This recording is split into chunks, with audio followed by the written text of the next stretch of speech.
like I say, the retirement scene has definitely changed, and that's why we can't go and sit down and say, hey, how did everything work for you in the past? We really need to look at what we have available to us today and how do we focus on our future and plan for our future. Welcome to the Your Life, Your Money podcast with Scott Searens, teaching you how to thrive in life, wealth, and retirement. Well, we're glad to have you back on Your Life, Your Money, helping you thrive in retirement. And I'm looking forward to today's conversation about retirement because, our goal as always is to help you thrive. But it's getting more and more difficult for people to save for retirement and to be in a position to thrive once they reach that. It's much more difficult now than it was for our parents and our grandparents. So we want to kind of discuss that today, why that is, kind of make some comparisons between the present and the past, and maybe give you some solutions too, because not all hope is lost. In terms of retirement, you just got to make some adjustments, and we'll talk about how Scott does that with his clients over at Searens Financial Group. So let me welcome in Scott Searens. He is the president and financial advisor over at Searens Financial. Scott, how you doing? Hey, Ben, I'm doing great. I tell you what, I got to share with you, actually, this past week, I got to go and watch my little cousin in her track meet, and she was running the 800 and the mile, and then she ran the 4x400 all in one track meet. Wow. I tell you what, I said the same thing. That blew my mind. That's a lot of running. Now, I'm an active person. I love to work out, but I'm telling you, I don't know about you, but I am not a distance runner. It exhausted me just watching her run around the track that many times. I was going to say, that's not just a couple of sprints, that's a lot of energy to be used. So how did she do? She won the mile and she won the 800. She can just pace it out. She does an awesome job. So much fun to watch her. But it just made me think watching her on that trail. I'm like, I'm getting exhausted just watching her, and I'm an active person. I like to work out and everything. But anyways, that was really fun. It was really cool to get to go to her track meet and see that. Yeah, that's impressive. Congratulations. Very good stuff. Well, looking forward to today's show with you, Scott, because I think this is an important topic. And we're going to pull an article that we found from Fox Business about this. We're going to get into this here in just a second. But I want to start things off with a quote. We like a little inspiration from time to time here on the show to kind of get us into the mood and get us thinking about finance and financial planning, but some motivation. And this one comes from Benjamin Franklin. He says, your net worth to the world is usually determined by what remains after your bad habits are subtracted from your good ones. Yeah, what a great quote. And I think, let's just tie this now to the financial standpoint, right? And just exactly what he said with net worth. When your bad habits are subtracted from your good ones, when you look at net worth, up top is your assets. What do you own? Your checking, savings, your investments, your the equity that's in your home minus your liabilities or your debts owed. I think back to, I think it was episode 4, we talked about money mindsets, and some things I talked about in there could have maybe been construed a little bit in the wrong way, where I was, when we were talking about the different mindsets of a borrower versus a saver versus an investor. And, I was saying, hey, we need to have that mindset of the investor. And it's, I guess it's really finding that balance, and same thing with here. And so what I'd suggest kind of imagining, right, is let's just say you've got one of those scales where you're comparing the weights between two objects, right? So the scale has two parts to it. Well, just kind of like we're talking here, is what we want that good part, right, falling to the bottom, right? Because we want that good part, the assets, what you have, and we want that investor mindset to outweigh those bad habits, the borrower type side, those liabilities that you have out there. So again, I think it's more of a over time, the goal is to shift, right, from those bad habits to the good habits, getting those assets to way outweigh what your liabilities are. And I think from what I've seen in my experience with different clients, that really, really helps you grow your overall financial picture. Yeah, I love that. It's a great quote, and it does give you some things to think about. And it kind of ties into what we talk about today, because it's about, creating those good habits and improving on the habits maybe that other people used before you to get to retirement. Because we found this article from Fox Business, and, the headline grabs your attention, which is what it's supposed to do, right? But saving for retirement is getting harder. Here's what to do about it. So we want to kind of go through this, break it down a little bit, and we will put this in the show notes. So if you want to kind of go through it, if you haven't seen it yourself, just log on lifemoneyshow.com. We'll put it in the show notes. You can access it there, and you can actually read through it yourself. But we'll break it down into some detail here today and kind of give you Scott's perspective on things that you can do with your plan in order to overcome some of these challenges. So, I think the first place I want to start with you here, Scott, is we see this and we see the news and we see the headline, but what are you seeing firsthand in terms of your clients getting prepared for retirement compared to what their parents and grandparents have been doing over the last, 20, 30 years? Yeah, great question, Ben. And I think a lot of times in business and life, what we want to do is we want to sit down with somebody who's experienced what we're going to go through and say, hey, what can I learn from you? What can we take away from this situation? But when it comes to actual retirement planning and what's available to us today to be able to retirement plan, well, things have really changed. So we can take from the past, but we can't necessarily learn everything from the past and use it today. So sitting down to get that back in the day stories might not necessarily help when it comes to retirement planning for those that have not retired yet or looking to retire or are just retiring, because that whole retirement planning scene has definitely changed. And so I think today's conversation is helping people understand that, okay, what your parents did or what your grandparents did to prepare for retirement, that whole scene has changed. And how do we need to look forward to focus on what we need to do today to be able to be prepared for our futures? Let's go through specifically some things in the article, and I want to hear from you in terms of what you're seeing, and you kind of break it down a little more detail for us. But the first thing that they mentioned was that, your grandparents and your parents' generations both had it a lot easier than now the current generation when it comes to retirement savings. So in what ways is this true? Yeah, so let's take a look at the past from, like you said, our grandparents' generation. A lot of employers used to offer a pension being a guaranteed source of income once they retired. And some of those pensions actually also offered a cost of living adjustment. So for, a lot of our grandparents' generations, they had this guaranteed source. So they had, once they retired, this monthly guaranteed check coming in each and every month. And then on top of that, some folks actually got inflation on their check. So each and every year, that check would go up a little bit. They also had, and we still have, Social Security, right? And Social Security, though, I would say had a lot stronger base when it comes to kind of our grandparents' generation.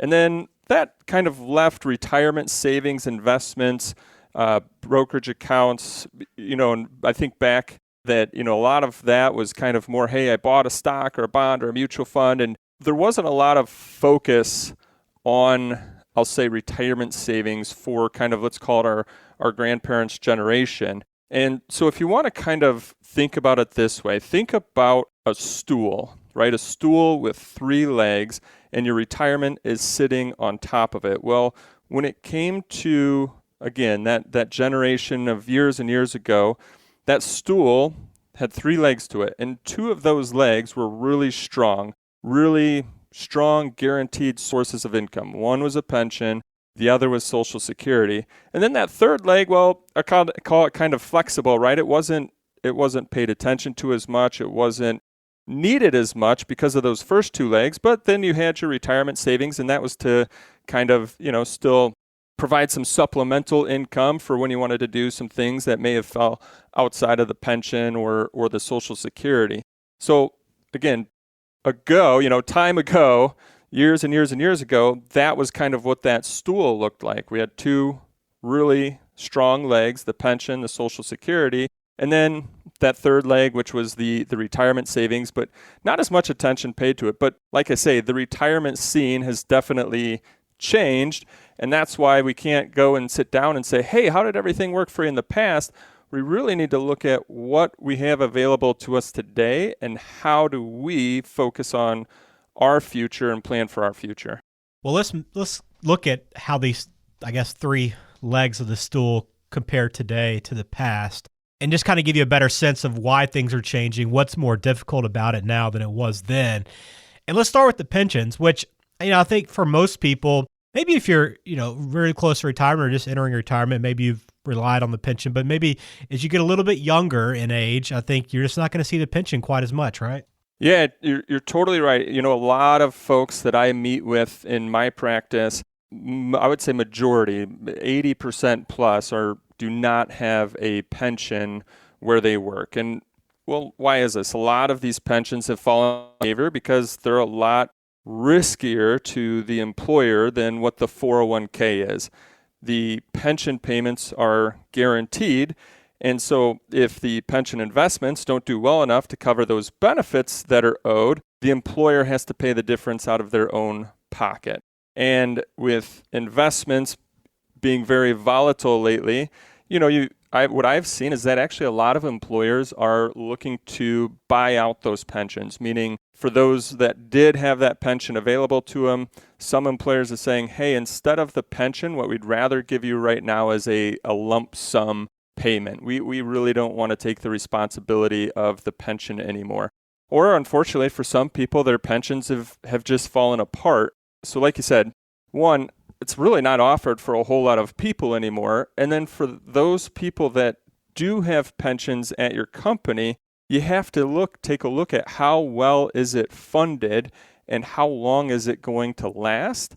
Or is there this possibility that the company might look to do a buyout or may have to give you a reduced pension? Again, I see a lot of companies are getting away from the pension, taking the risk off of their plate and putting it more onto their employees' plate, saying you need to save on your own. So first leg of the stool, unfortunately, is disappearing. Yeah, I hate to see that, and it does make things a lot more difficult when you don't have that guaranteed income coming in.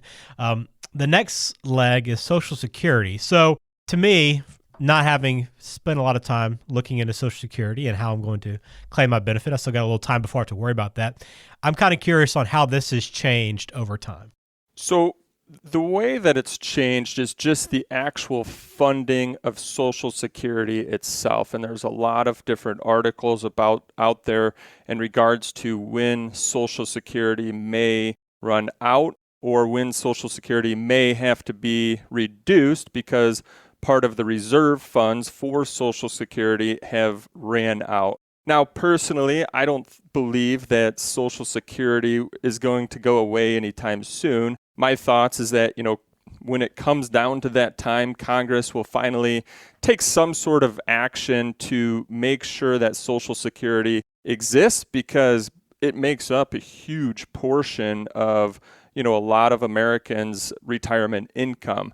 So I think that if they were to let Social Security go away, well, that's going to create a massive headache for some people out there that they would maybe not even have enough money to be able to live. So that could actually create a larger governmental, problem. So in my eyes, they'll do something about Social Security, but we have to recognize that it is on shaky ground and maybe, far into the future. But again, when it comes to retirement planning, you got to think about a retirement that could potentially be 20, 30 years or longer. So maybe far into the future, there could potentially be reduced payments or, Social Security does have that cost of living adjustment each and every year that's based on inflation.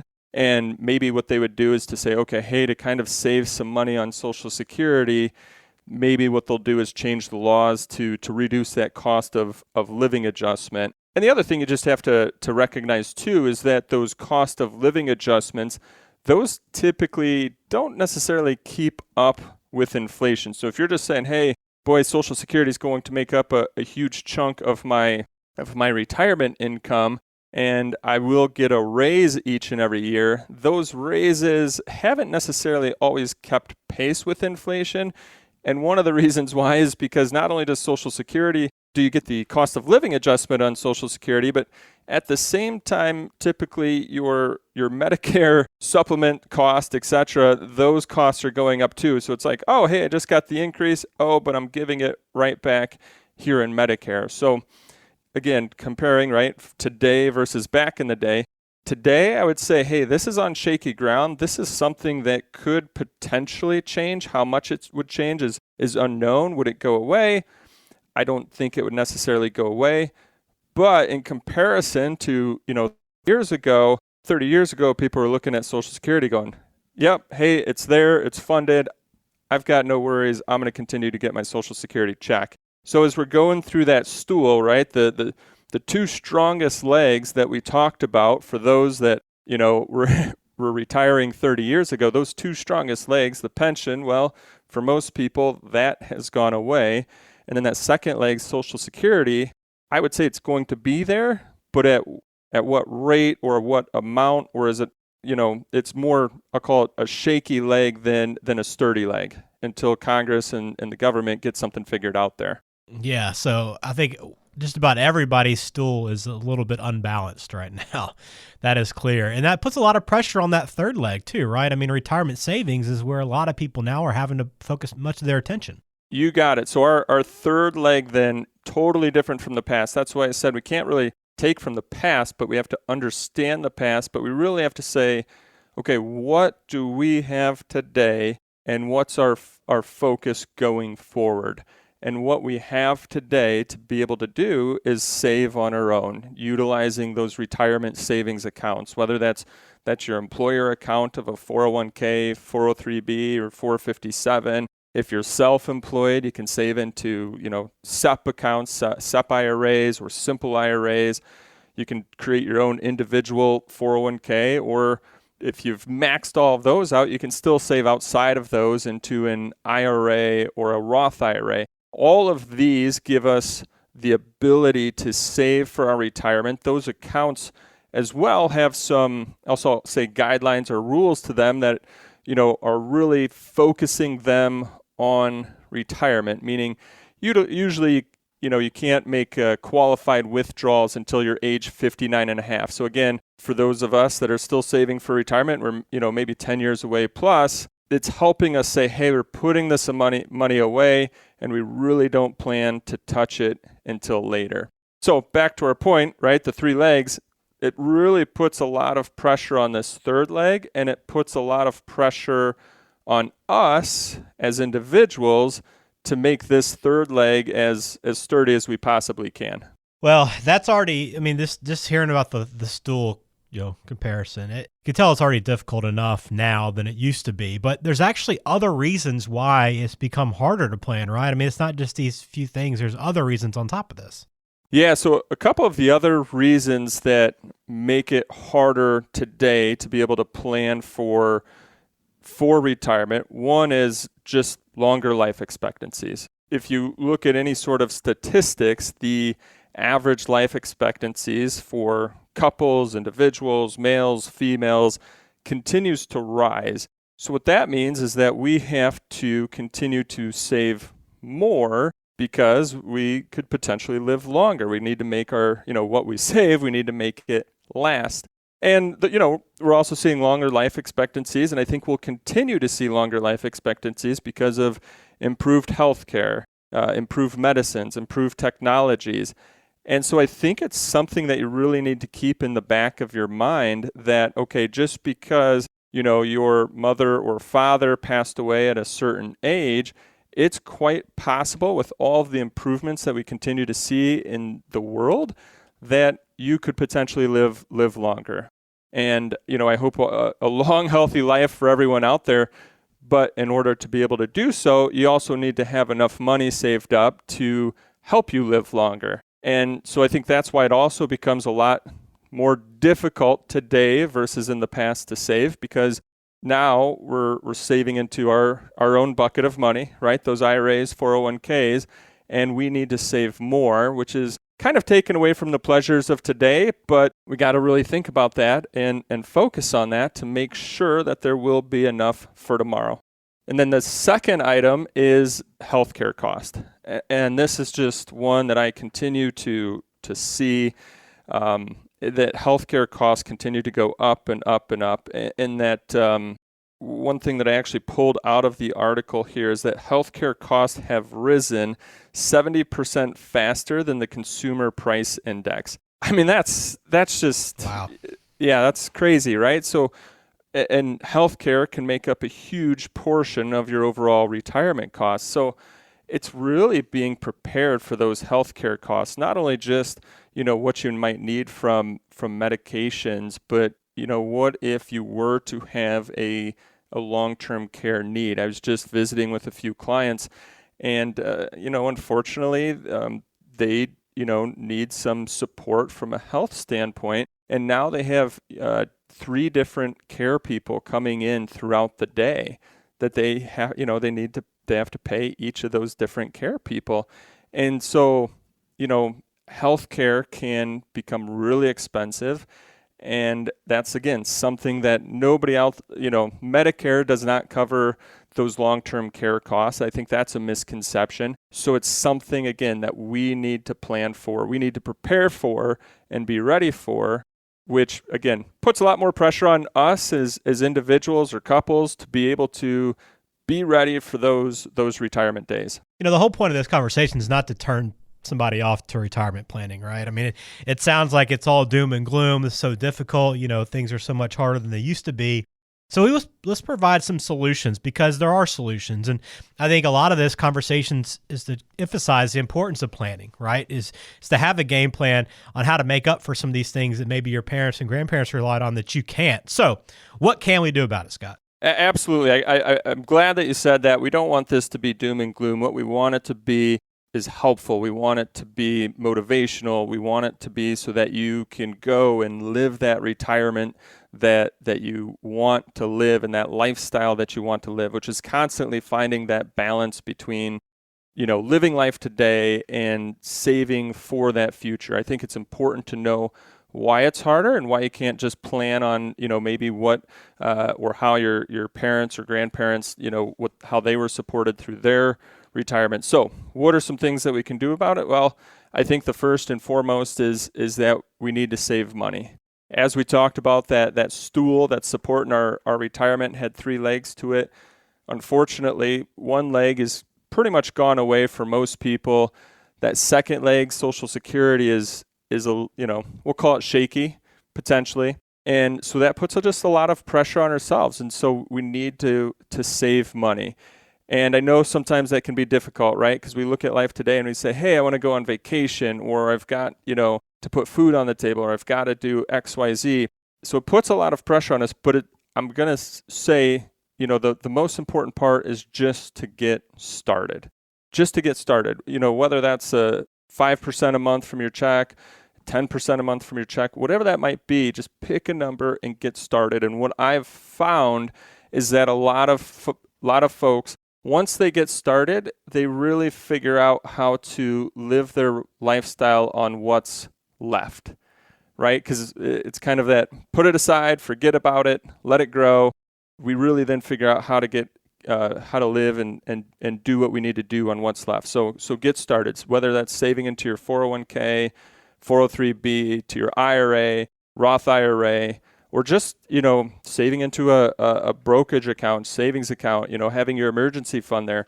But the main point is get started and getting it growing for you. For those of you that do have a 401k, 403b, or some sort of company-sponsored retirement plan, the next part after you're getting started is make sure that you're getting the company match.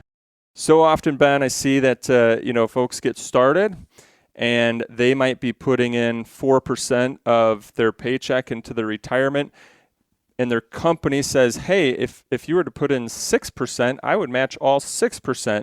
So by putting in 4%, right, the company's only matching 4% in our example here, but they're leaving 2% of, I don't want to call it free money, but they're leaving 2% of their company's match on the table, right? They're basically, they're not collecting it. And so really pay attention to what is your company's match and how can you maximize that, right? Taking full advantage of it. And then I'll do one more on top of that is remember that sometimes you do not become fully vested in your company's match until you've worked for the company for a certain amount of years. So be really careful if you're looking at your company's match, you've been getting that match, but you're not happy at your job and you say, hey, I'm going to leave. Now, every company's different, but let's say the company had a 5-year vesting period and you decide to leave at year 4.5. Just be ready that you might be leaving some of their match back with the company, right? So if they had a 5-year vesting period, that means you have to stay there 5 years to be able to hold on to all of their match. I see that sometimes people lose track of that as well. And so, hey, I want you to do what you love in life. I think that's important. We've got to really enjoy each and every day. But if you're close, right, to that time period, it might help to stick around for a few months just to collect on that full company match. The next then is to make sure that your money is invested. A lot of times I hear people say, hey, I've got 401k or I have an IRA or I have a Roth. Kind of look at that as like the framework to your car, but understand that your car isn't going to go anywhere unless it has an engine. And so you might have these accounts, but make sure that there's an engine in your car. Make sure that your account is invested, and it's invested according to what you need from a risk tolerance standpoint, as well as just your overall time horizon to get that growth that you need to support you and your retirement. My third one is an HSA account. An HSA stands for Health Savings Account. Now, if your company offers an HSA account, these are really, really powerful accounts, and here's why. The money that you put into an HSA account, you actually get a tax deduction in the year that you put that money in. The health savings account can be invested and it can grow tax-free.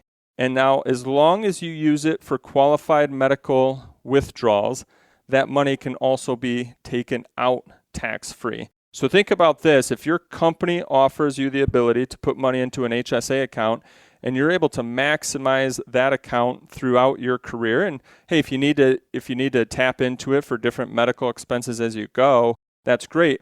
But this can be a really powerful account for your retirement because you got deductions for when you put the money in, but now in your retirement, you can use this for long-term care premiums, doctor deductibles, medicines. It's almost like an account where then you don't have to worry about some of that health care stuff that we talked about earlier.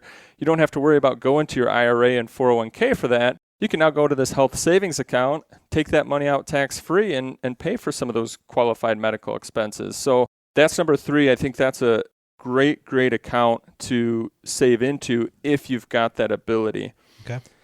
And then number 4, as we talked about, 2 of the legs on the stool were Social Security and pension. And what I find is that a lot of folks are going into retirement without a plan, meaning without timing these items out. When should I take my Social Security? When should I take my pension? And having a plan around those items can really help out, because if you take them too early and your bucket of savings, your bucket of investments, your retirement savings isn't big enough, and you took those too early, well, now you might put too much pressure on your bucket of money and run out. So it's finding that good balance of time between when to take those items and how to tap your retirement savings to make that lifestyle happen. The other thing that is important to think about is that if you're a retired couple, trying to wait as long as possible before you take one Social Security, because here's the thing.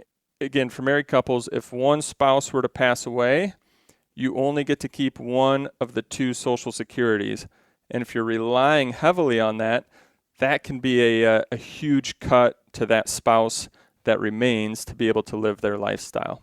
And then our last one, Ben, would be long-term care planning. As we talked about, healthcare expenses can, be really expensive in retirement. I had just met with another client, and they were talking about how for their mother, they were writing checks of $7,000 a month to the nursing home. I mean, think about that. That's heavy duty, right? That's way more than anybody's Social Security is at this point in time. And so that money, if you haven't properly planned, if you haven't thought about long-term care planning, long-term care insurance, then you've got to now tap into your own funds to be able to make that happen. And so I think it's important also up front to put together a long-term care plan. Now, depending on age, this might not be something you really need to worry about yet. I like to tell people to start thinking about it around age 55. But where I find most people start to actually get serious about it is kind of in the 60s. But the longer that you wait, the more potential that the premiums could go up for this type of insurance. Or the longer that you wait, if you have a health issue that comes up, it's quite possible that you would, no longer qualify for a long-term care plan. So, the general rule is while you're youngest and healthiest, but it's definitely an important part of helping in today's, I'll say, retirement planning scene, being ready versus, how things looked in the past. Well, there's definitely a lot to think about. There's no question about it. And that's why we wanted to bring this to your attention. And again, we'll put the article that we're referencing and basing this conversation on, the Fox Business article on saving for retirement. We'll put it in the show notes. So just visit lifemoneyshow.com and you'll find it there along with everything else with the podcast. But I think it's just important, a reminder of why it's so important to be thinking about these things. And just understand that there are going to be some challenges. You can't just do what your parents did and your grandparents did. But there are some adjustments you can make and some things to be focusing on now. And the earlier you can get started on that, the better off you'll be. So if you want to get in touch with Scott, again, lifemoneyshow.com is the website for the podcast. You can also visit SierensFinancialGroup.com.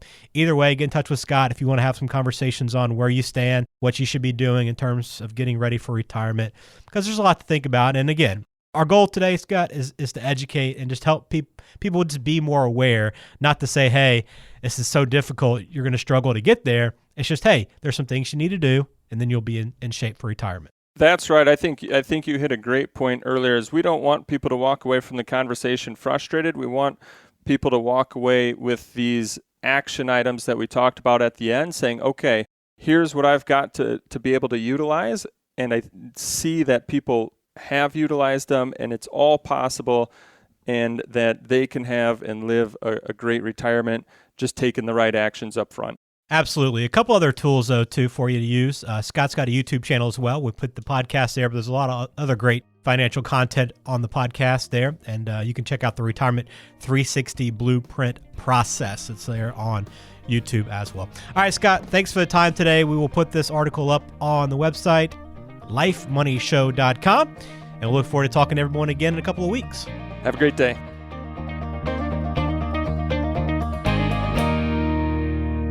Sierens Financial Group is an independent financial services firm that utilizes a variety of investment and insurance products. Investment advisory services offered only by duly registered individuals through AE Wealth Management, LLC. AE Wealth Management and Sierens Financial Group, Inc. are not affiliated companies. Investing involves risk, including the potential loss of principal. Any references to protection, safety, or lifetime income generally refer to fixed insurance products, never securities or investments. Insurance guarantees are backed by the financial strength and claims-paying abilities of the issuing carrier. This podcast is intended for informational purposes only. It is not intended to be used as the sole basis for financial decisions, nor should it be construed as advice designed to meet the particular needs of an individual's situation. Sierens Financial Group, Inc. is not permitted to offer, and no statement made during this show shall constitute tax or legal advice.